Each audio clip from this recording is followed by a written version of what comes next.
In the annals of history, few figures loom as large as Moses, the man who led his people out of slavery and into freedom.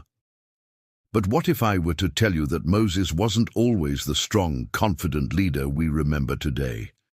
In fact, he started out as an unlikely hero, a reluctant leader who stumbled and faltered, but ultimately rose to the challenge when his nation needed him most. Join me on this journey as we uncover the story of Moses, not just as a deliverer, but as a man who found strength in his weakness. Our story begins in the land of Egypt, during a time when the Israelites were enslaved. To make matters worse, an edict has been issued, commanding that every male child born among the Israelites be put to death. Despite the immense suffering inflicted upon them, the Israelites persevered, and among them was a Hebrew woman named Jochebed, who gave birth to a baby boy. In a desperate attempt to save her child from Pharaoh's decree, she placed him in a basket, hid him among the reeds by the riverbank, and let fate take its course. This was no ordinary child. It was none other than Moses, destined to become one of the most revered figures in history. Fate had a curious twist in store as Pharaoh's daughter came upon Moses' basket while strolling along the river. Moved by his cries, she decided to adopt him, naming him Moses, for it was he who had drawn her attention from the water. Thus began Moses' unusual upbringing in the royal palace, far from his biological family, yet under the watchful eye of destiny. As Moses grew, he exhibited extraordinary qualities.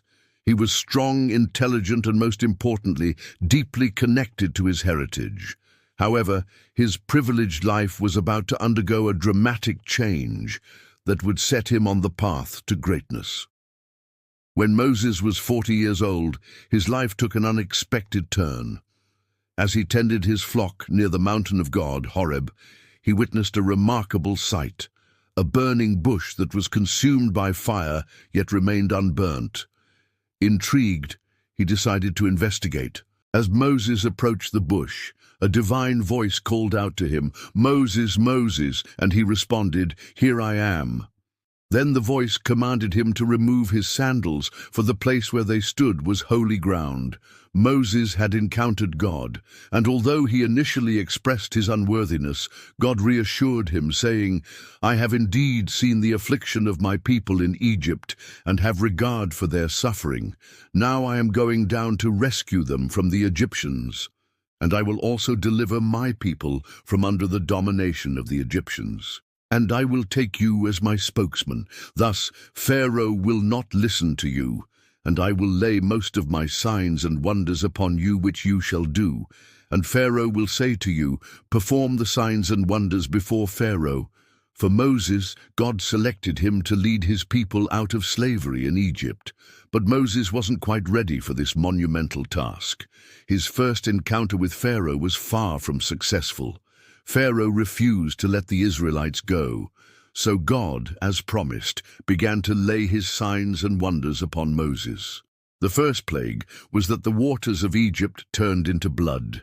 This was a devastating blow to Egypt, a land dependent on the Nile River for life. It was a clear sign that the gods of Egypt were powerless against the true God. Yet Pharaoh's heart remained unmoved, and he failed to heed the message. Determined to deliver his people, Moses and Aaron continued to confront Pharaoh. One by one, the plagues unfolded, each more astonishing than the last. Frogs, lice, flies, disease, boils, hail, locusts, and darkness descended upon the land. Each plague served as a testament to the power of the one true God, and a warning for Pharaoh to relent. Still, Pharaoh's resolve seemed unbreakable. He resisted, mocked, and threatened, all in an effort to maintain control over the Israelites.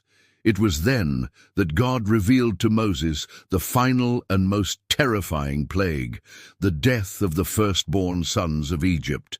This would be a devastating blow to the Egyptian people, a nation known for its pharaohs, many of whom had been deified, would suffer the loss of their future heirs.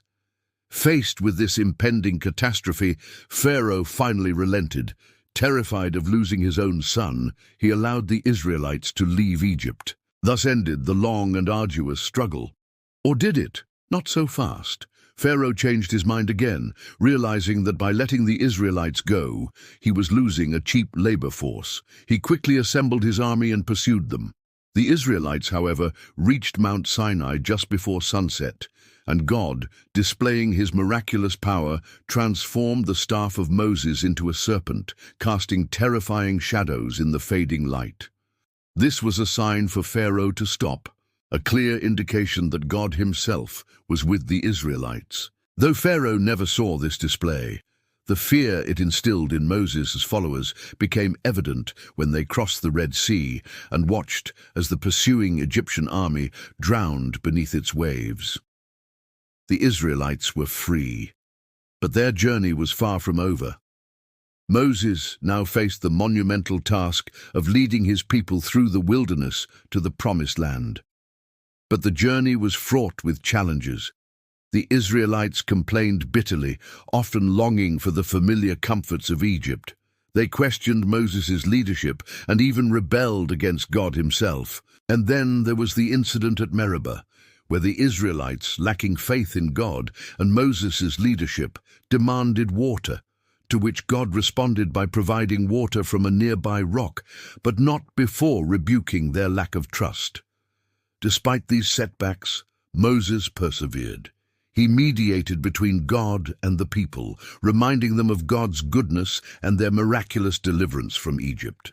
One day, the Israelites arrived at the foot of Mount Sinai, where God gave Moses the 10 Commandments, a set of laws that would serve as the foundation for their society and a testament to God is righteousness.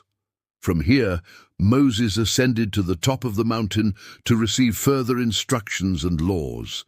During his absence, the Israelites, growing impatient, crafted a golden calf and engaged in idolatry, an act that deeply grieved Moses when he returned.